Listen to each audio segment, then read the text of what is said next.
La lettre de Moundir hier. Elle m'a beaucoup choquée. Déjà, j'ai trouvé le ton assez désastreux. C'est-à-dire que quand on demande à une dame qui s'appelle Lévy et qui vient en plus de visionner 45 minutes d'images atroces sur les actes terroristes du Hamas du 7 octobre, si Dachau et la Gestapo, ça lui dit quelque chose, bah, laissez-moi vous dire que c'est légèrement sordide.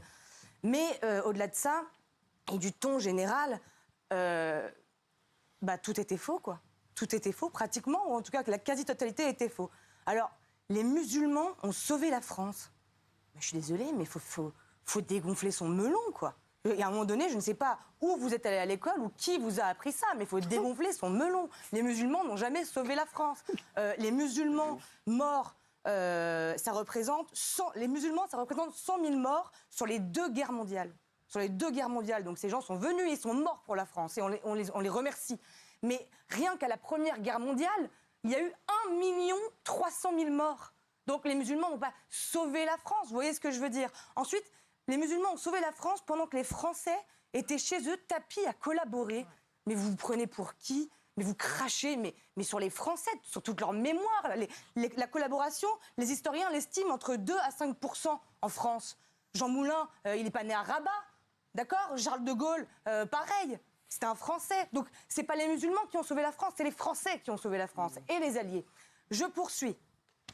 Quand vous dites que les Français ont réparé, pareil, les musulmans ont réparé la France pendant les 30 Glorieuses. Mais pendant les 30 Glorieuses, au pic, les étrangers dans le BTP, ils représentaient 30%, et parmi ces 30%, la majorité était des Italiens et des Portugais et des Espagnols. Et les Maghrébins, donc les musulmans, ne représentaient en tout que 6% des gens dans le BTP à l'époque des 30 Glorieuses. Donc c'est pareil, qui est-ce qui vous a appris que les musulmans ont reconstruit la France alors que c'est faux? Et la dernière chose, et après j'arrête, quand on parle d'histoire, c'est bien, vous pouvez avoir la prétention de parler d'histoire, et vous avez, par exemple, vous avez cité l'imam de la mosquée de Paris qui effectivement aurait sauvé des juifs, aurait abrité des juifs. Mais il faut parler de tout à ce niveau-là. À ce compte-là, il faut parler de tout. Parce que, alors déjà, on ne vous a jamais demandé de vous excuser. Ça, c'est la première chose. Personne ne vous a jamais demandé de vous excuser. Et puis, vous avez été très sélectif. Parce que vous n'avez jamais parlé, par exemple, des 200 000 musulmans en uniforme allemand qu'on a recensés en 1943.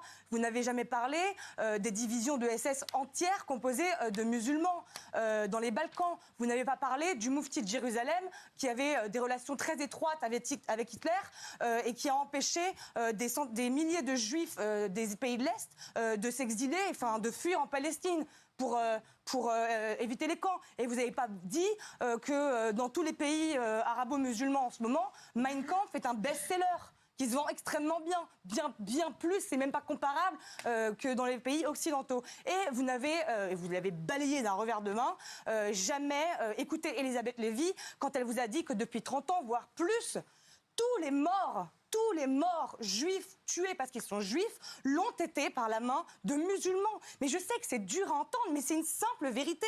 Koulibaly, Mera, tous nos attentats, Myriam Knoll, Sarah Halimi, enfin on pourrait en citer plein.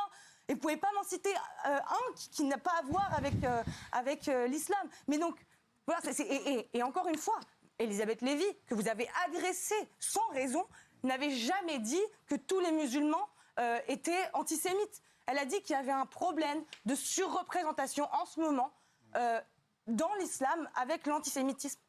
Et c'est tout. Voilà. Vous avez pensé quoi de la lettre de Moundir hier? Elle m'a beaucoup choquée. Déjà, j'ai trouvé le ton assez désastreux. C'est-à-dire que quand on demande à une dame qui s'appelle Lévy et qui vient en plus de visionner 45 minutes d'images atroces sur les actes terroristes du Hamas du 7 octobre, si Dachau et la Gestapo, ça lui dit quelque chose, bah, laissez-moi vous dire que c'est légèrement sordide. Mais au-delà de ça, et du ton général, bah, tout était faux, quoi. Tout était faux, pratiquement, ou en tout cas que la quasi-totalité